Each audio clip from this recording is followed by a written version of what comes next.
नमस्कार दोस्तों, आप सभी का स्वागत है मेरे YouTube channel online learning platform में। दोस्तों, उत्तराखंड जीएस के अंदर चंद राजवंश की सीरीज चल रही है। ये सीरीज का 14वां पार्ट है। इससे पहले के 13 पार्ट मैं अपने YouTube चैनल पर अपलोड कर चुका हूँ। अगर आपने उन पार्ट्स को नहीं देखा है तो प्लेलिस्ट में जाके उन पार्ट्स को देख लीजिए। अगर वीडियोज़ आपको पसंद आती है, उनसे आपको जानकारी मिलती है, हेल्प मिलती है, तो वीडियोज़ को लाइक और शेयर ज़रूर करेंगे। साथ ही साथ चैनल को भी सब्सक्राइब कर लेंगे। दोस्तों, इस वीडियो में मैं बात करने वाला हूँ चंद राजवंश के 98वें राजा मोहनचंद, 59वें राजा प्रद्युम्न चंद, फिर से 60वें राजा मोहनचंद के बारे में। दोस्तों, जैसा कि मैंने आपको पिछली वीडियो में बताया था कि दीपचंद की हत्या करने के बाद मोहनचंद चंद राजवंश की गद्दी पर सन 1770 ईस्वी में बैठा था और इसने सन 1770 ईस्वी से सन 1779 ईस्वी तक पहली बार यहाँ पर शासन किया था। मोहनचंद के बारे में कुछ और फैक्ट जान लेते हैं। मैंने बताया था आपको लक्ष्मीचंद का एक बेटा था नीलूचंद गुसाई, और नीलूचंद गुसाई का एक बेटा था कौन? बाज बहादुर चंद। और बाज बहादुर चंद के दो बेटे थे, उद्योग चंद और पहाड़ सिंह गुसाई। और पहाड़ सिंह गुसाई का एक बेटा हुआ हरि सिंह। हरि सिंह के दो बेटे थे, मोहन सिंह गुसाई और लाल सिंह गुसाई। और यही मोहन सिंह गुसाई मोहनचंद के नाम से सन 1777 ईस्वी में चंद राजवंश की गद्दी पर बैठा था। दोस्तों, मोहनचंद के शासनकाल को चंद्रराज का खूनी शासन कहा जाता है। ऐसा कहने का कारण ये है कि मोहनचंद ने सत्ता को हासिल करने के लिए कई लोगों का खून किया था, उनकी हत्याएं की थी। सबसे पहले श्रृंगार मंजरी और दीपचंद को जेल में डालकर श्रृंगार मंजरी की हत्या कर दी थी, जबकि श्रृंगार मंजरी ने ही भरतियाल दल के कहने पर मोहन सिंह गुसाई को, जो कि मोहनचंद के नाम से शासन कर रहा है, उसको सेनापति का पद दिया था। उसके बाद क्या किया इसने? शिवदत्त जोशी से कुमाऊं का बैरम खां कहते हैं, उसकी भी हत्या कर दी थी। और उसकी हत्या करने के बाद इसने तत्कालीन जो चंद शासक था दीपचंद और उसके दो बेटों की भी क्या कर दी थी? हत्या कर दी थी। और हत्या करने के बाद सत्ता को हत्या लिया था, ठीक है ना, और स्वयं को राजा घोषित कर दिया था, ठीक है। इसी कारण से मोहनचंद के शासनकाल को चंद राज का खूनी शासन कहा जाता है। दोस्तों, जो बैटन है, बैटन ने मोहनचंद को दीपचंद के चचेरे भाई का जाली उत्तराधिकारी कहा है।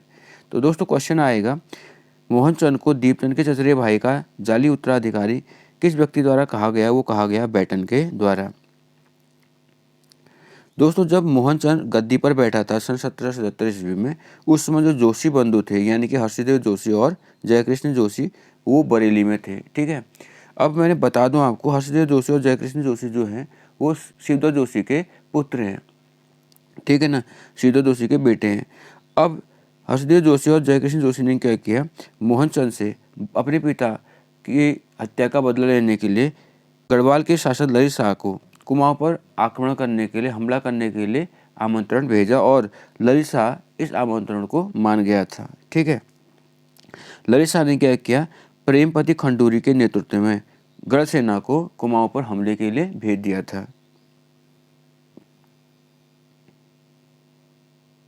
दोस्तों, सन 1779 ईस्वी में गढ़ सेना प्रेमपति खंडूरी के नेतृत्व में कुमाऊं पर हमला करती है और चंद सेना के साथ इसका बगवाली पोखर नामक स्थान पर क्या होता है? भीषण युद्ध होता है, जिसमें गढ़वाली सेना क्या हो जाती है? जीत जाती है, और मोहनचंद जान बचाकर लखनऊ भाग जाता है।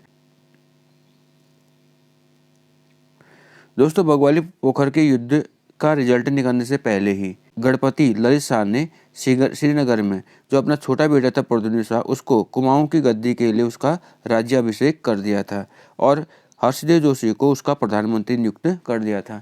दोस्तों, मैंने आपको बताया था कि बगवाली पोखर का युद्ध कब हुआ था? सन 1779 ईस्वी में हुआ था, ठीक है ना। और किसके बीच हुआ था? गढ़वाली सेना और कुमाऊनी सेना के मध्य हुआ था, ठीक है। परंतु इस सेना का जो परिणाम था वो निकला नहीं था, यानी कौन सी सेना अभी जीती है इसका निर्णय नहीं हुआ था। उससे पहले ही क्या कर दिया था? जो गढ़वाल के जो शासक था ललित शाह, उसने अपने छोटे बेटे प्रद्युम्न शाह को कुमाऊं का राजा घोषित कर दिया था, ठीक है ना। और चूंकि जो प्रद्युम्न शाह था वो बहुत ही छोटा था, इस कारण से प्रद्युम्न शाह का प्रधानमंत्री किसे नियुक्त किया? हर्षदेव जोशी को नियुक्त किया, ठीक है।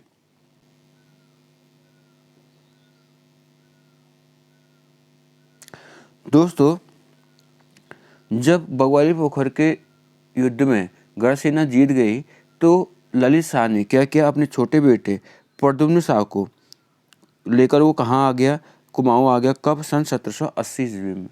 जब प्रद्युम्न शाह सन 1780 ईस्वी में कुमाऊँ में पहुंचा तो उसे कुमाऊँ की गद्दी पर बैठा दिया गया, यानी कि चंद वंश की राजगद्दी पर बैठा दिया गया। किस नाम से?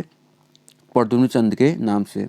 इस प्रकार प्रद्युम्न चंद ने सन 1780 ईस्वी से 1786 ईस्वी तक यहाँ पर क्या किया, शासन किया।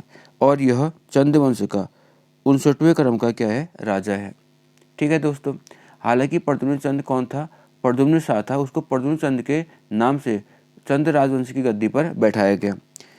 जब सन 1780 ईस्वी में ललित शाह ने प्रद्युम्न चंद को कुमाऊँ की गद्दी पर बैठाया तो जो जनता थी उसको क्या बताया कि यह दीपचंद का क्या है, दत्तक पुत्र है, यानी कि दीपचंद ने इसको क्या किया, गोद लिया हुआ है। ठीक है। ललित शाह की मृत्यु कैसे हुई? जब ललित शाह क्या हुआ, प्रद्युम्न शाह को प्रद्युम्न चंद के नाम से कुमाऊँ की गद्दी पर बैठाकर वापस लौट रहा था तो उसका मलेरिया रोग के कारण क्या हो गई थी, मृत्यु हो गई थी। ठीक है। जब ललित शाह की मृत्यु हो गई तो जो पवार गद्दी थी वो क्या हो गई थी, खाली हो गई थी। तो ललित शाह की मृत्यु के बाद पवार गद्दी को किसने संभाला? उसके बड़े बेटे जयकृत शाह ने। किसने संभाला? जयकृत शाह ने, यानी कि गढ़वाल का जो शासक बना, कौन बना? जयकृत शाह। दोस्तों मैंने आपको पहले भी बताया कि प्रद्युम्न शाह क्या था, बहुत ही कम आयु का था जब वो चंद वंश की गद्दी पर बैठा था। इसी कारण से ललित शाह ने हर्षदेव जोशी को उसका प्रधानमंत्री नियुक्त किया था। तो इसका मतलब ये हुआ कि जब प्रद्युम्न शाह प्रद्युम्न चंद के नाम से कुमाऊँ पर शासन कर रहा था उस समय उसका सारा काम कौन देखता था? हर्षदेव जोशी और उसका भाई जयकृष्ण जोशी। तो हम कह सकते हैं कि हर्षदेव जोशी और जयकृष्ण जोशी के हाथ में कुमाऊँ की क्या थी, सत्ता थी। दोस्तों जोशी बंधु यानी कि हर्षदेव जोशी और जयकृष्ण जोशी के कहने पर प्रद्युम्न शाह ने सन 1785 ईस्वी में गढ़वाल पर क्या कर दिया, आक्रमण कर दिया। जो जयकृत शाह था वो गढ़वाल पर शासन कर रहा था और कुमाऊँ पर कौन शासन कर रहा था? उसका छोटा भाई प्रद्युम्न शाह। इन दोनों में मतभेद हो गए। तो मतभेद के कारण क्या किया, जो जोशी बंधु थे उन्होंने फायदा उठाया और सन 1785 ईस्वी में गढ़वाल पर क्या कर दिया, आक्रमण कर दिया। जब जयकृत शाह को इस बात का पता लगा तो वो दुखी होकर श्रीनगर छोड़ के चले गए। और जो जोशी बंधुओं की जो ये चालाकी थी, जो ये नीति थी, उसको किस नाम से जानते हैं? जोशियाणा नाम से जानते हैं। ठीक है दोस्तों। यानी कि जोशी बंधुओं के कहने पर ही प्रद्युम्न शाह ने क्या किया था, गढ़वाल पर आक्रमण किया था।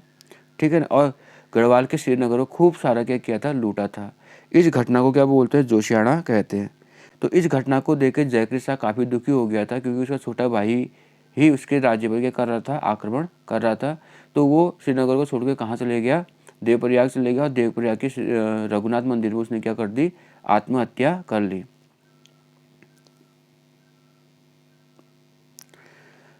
जब जयकृत शाह ने आत्महत्या कर ली तो प्रद्युम्न शाह कुमाऊँ को छोड़ के कहाँ चले गया, श्रीनगर चले गया। ठीक है ना। और वहाँ पर शासन करने लगा। तब यहाँ पर क्या हो गया, कुमाऊँ की जो गद्दी थी वो खाली हो गई। तो मौके का फ़ायदा उठाकर फिर से मोहन सिंह गोसाई ने यहाँ पर आक्रमण कर दिया और अल्मोड़े को अपने कब्जे में ले लिया। इस प्रकार से मोहन सिंह गोसाई फिर से चंद राजवंश की गद्दी पर बैठ गया। इस प्रकार हम कह सकते हैं कि चंद राजवंश का जो 60वां राजा था वो फिर से कौन बना, मोहन चंद। और इसने सन 1787 ईस्वी से 1788 ईस्वी तक लगभग 1 साल यहाँ पर शासन किया। जयकृत शाह की रघुनाथ मंदिर में आत्महत्या के उपरांत सन 1787 ईस्वी में जैसे ही प्रद्युम्न शाह के गढ़वाल की गद्दी पर बैठा तो कुमाऊँ की गद्दी खाली हो गई थी। तो अवसर का लाभ उठाकर मोहन सिंह गोसाई ने अपने भाई लाल सिंह गोसाई के सहयोग से कुमाऊँ की गद्दी पर कब्जा कर लिया। ये मैंने आपको पहले ही बता दिया है। तो इस प्रकार हम कह सकते हैं कि मोहन सिंह गोसाई जो कि मोहन चंद के नाम से चंद राजवंश की गद्दी पर बैठ रहा है, वह 2 बार बैठने वाला चंद शासक है।